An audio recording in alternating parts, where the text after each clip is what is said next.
Hello and welcome. My name is Chris Shelton, coming to you from my clinical practice, the Morning Crane Healing Arts Center in downtown Willow Glen, a little suburb of San Jose, the heart of Silicon Valley.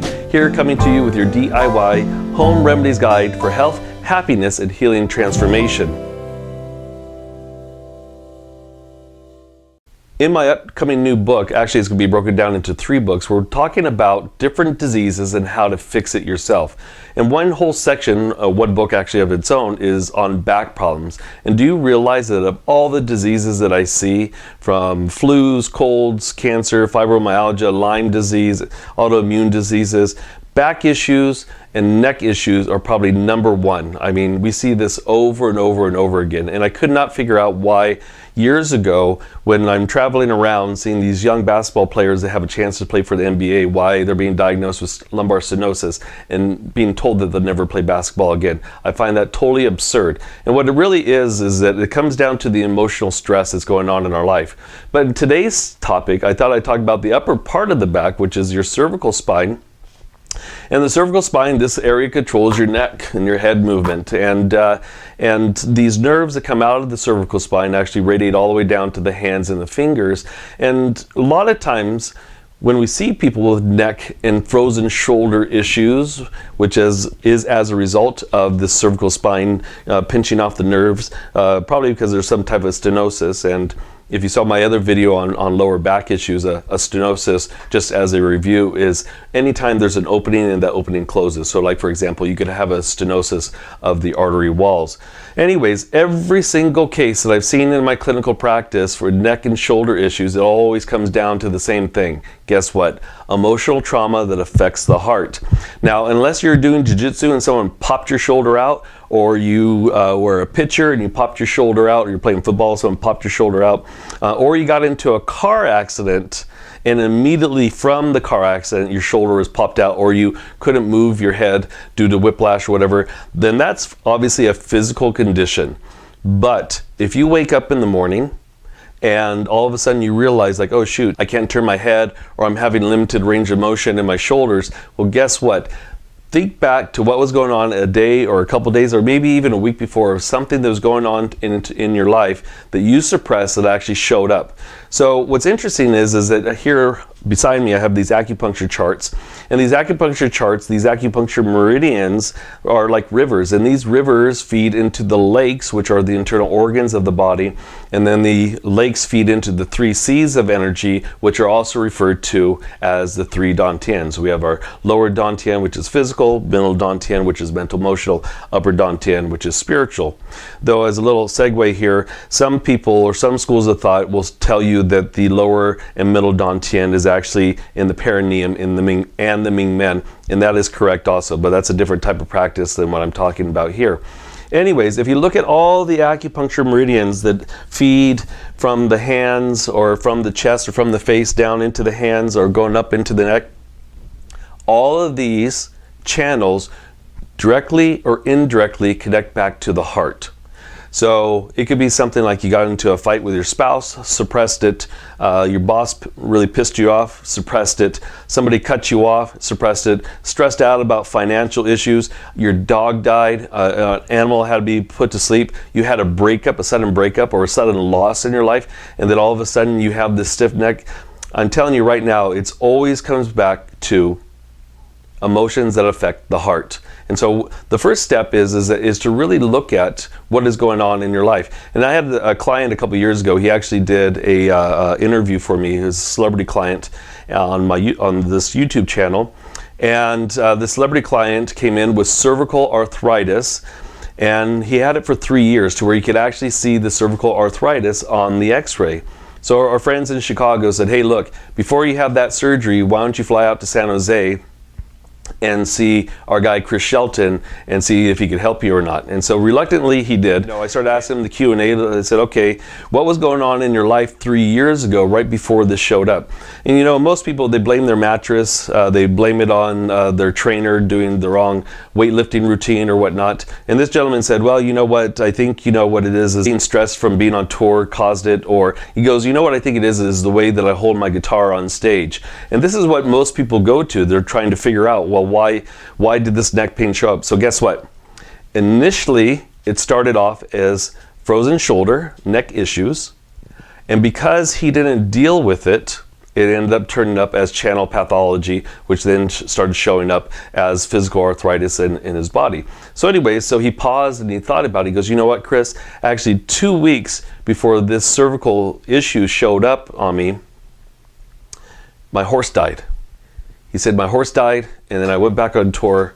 And, you know, he did what everybody else does. You know, we have to live our lives. So when we have a loss, a great loss like that, an animal has to be put down, or an animal runs away, or a loved one passes away, you know, we still have to carry on with our life. So he did exactly what everybody else does, and that is that he took care of business and went back on his tour.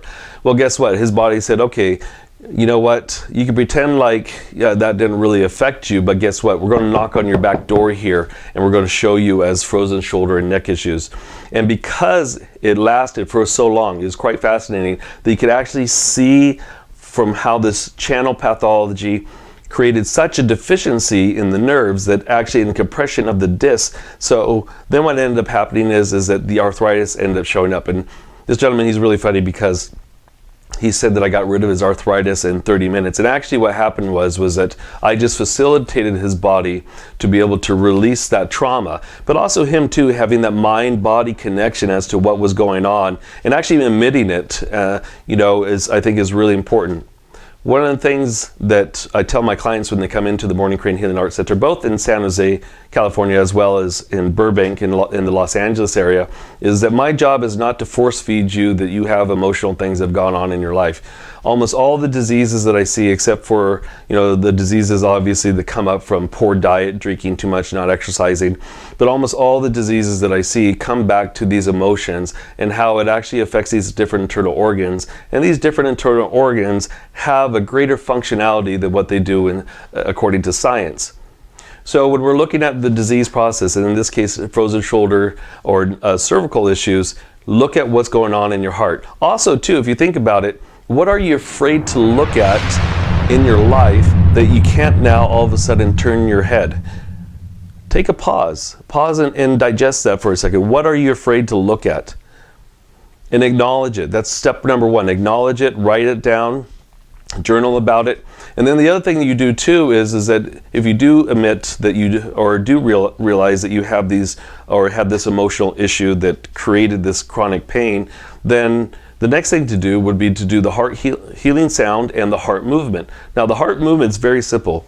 The tip of the tongue goes on the roof of the mouth behind the teeth as if saying the letter N. Now, all this information is also on this YouTube page.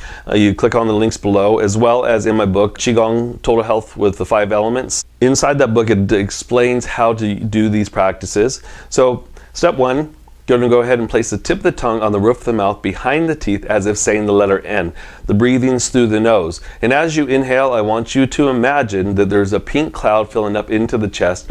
And as you exhale, and we're going to do this movement, what's going to happen is that we're going to imagine that negative circumstance, that pain, that trauma, whatever it was, that loss, you're going to imagine it leaving like a dark cloud, going several feet away from the body and deep into the ground.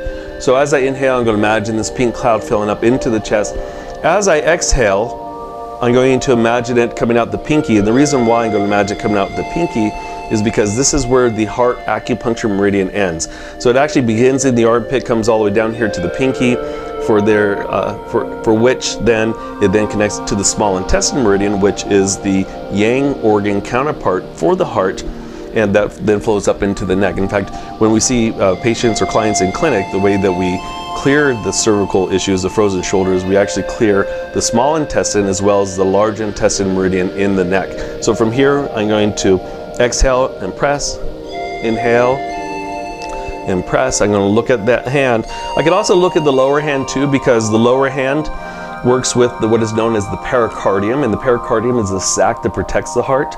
Also works with what is known as the triple burner or triple warmer. And the triple burner or triple warmer is not an actual physiological organ. In fact, in some clinical textbooks of Chinese medicine, there's actually arguments and discussions whether there's even a triple burner.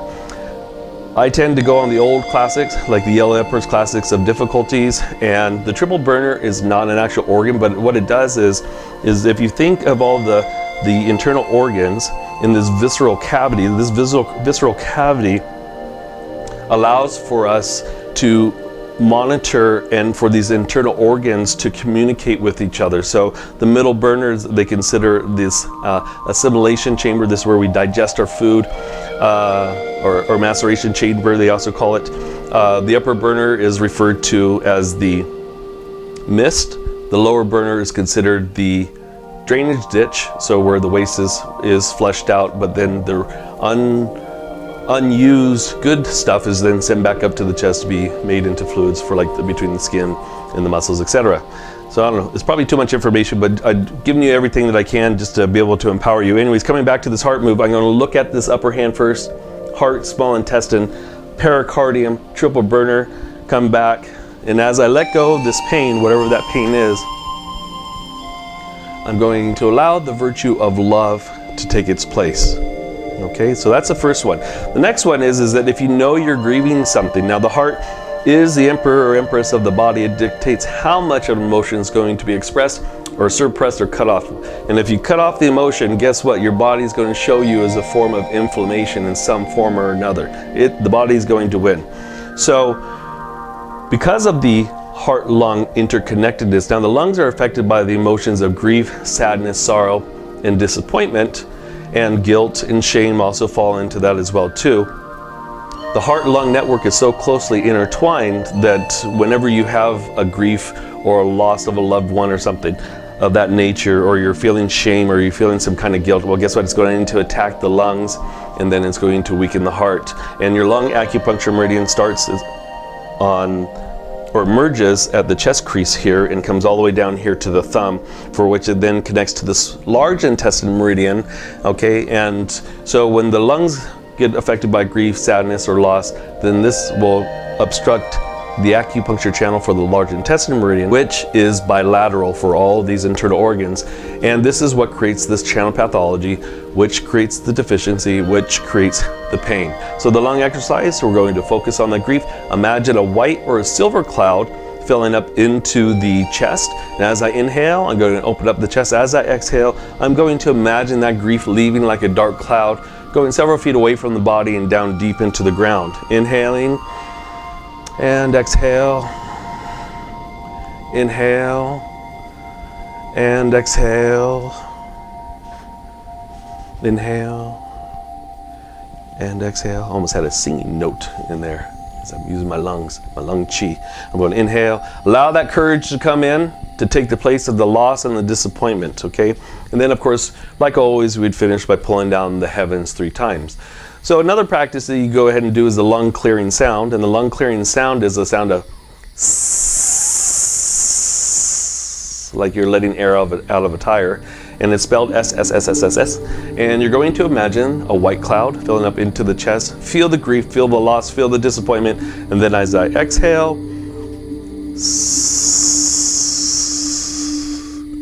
I'm going to imagine that grief leaving like a dark cloud going into the ground. The other healing sound, which is my favorite healing sound, is the heart sound, which is the sound of ha. No, just kidding. It is actually that. It's ha. Okay, so we're going to inhale. I've been taking singing lessons so I could hit those higher notes now. I've been practicing. Anyways, I'm going to inhale into the chest. I'm going to imagine the pink cloud filling up into the heart. I'm going to feel, I'm going to visualize, I'm going to bring whatever I can into the forefront of my mind so that way I could feel this emotion. As I inhale, feel the heart expand with this pink cloud. Then as I exhale,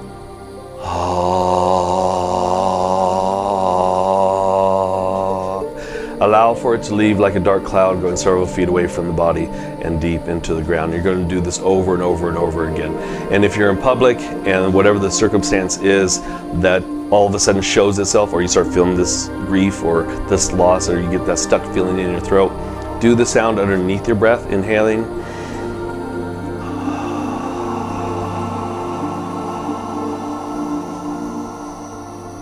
And allow for that to leave like a dark cloud going several feet away from the body, allowing for the positive virtue of love to come in. And pull down, downtown like Julia Brown. Inhaling and exhaling just to clear yourself. Just to wrap up here, I give you the etiology behind neck and frozen shoulder issues. Once again, unless you're in some major accident, it always comes back to emotions of the heart. Our egos want to blame something else. Our egos want to blame our mattress. Our egos want to blame our pillow. Our egos want to blame our dog tugged us a little bit too hard. Our egos want to blame our personal trainer because they had us do too many sets of shoulder lifts or shoulder shrugs or something. And I'm telling you right now, pause and think about what has been going on in your life, and I'm pretty sure you'll be able to pinpoint something that's created some kind of trauma, that created some kind of pain in your life. And like I said earlier in this video, it doesn't have to be something serious like your horse died or your spouse passed away or is very sick. It could be something very simple like being very stressed from work, or it could be in suppressing it. Your boss yelled at you, or you got into a disagreement with a coworker, or you got in a disagreement with your spouse or significant other. It'd be something as simple as that that could cause this channel pathology. And I'm telling you right now that and I've seen this over and over again where people have not wanted to listen to this basic common sense information. They go and they have the cervical surgery. Yes, they may or may not fix that on that side, but guess what? 6 months, a year later, guess what? It's going to show up on the other side. So you still have to fix the root of the cause, and the root of the cause is whatever the emotional trauma is. Please share your comments. Click on the links below for more information. If this video was helpful for you, please subscribe to this channel and share this with your friends. That's a wrap. From my office in downtown Willow Glen, the Morning Crane Healing Arts Center in the little suburb of San Jose, California, giving you the tools in order for you to become the best person that you could possibly be.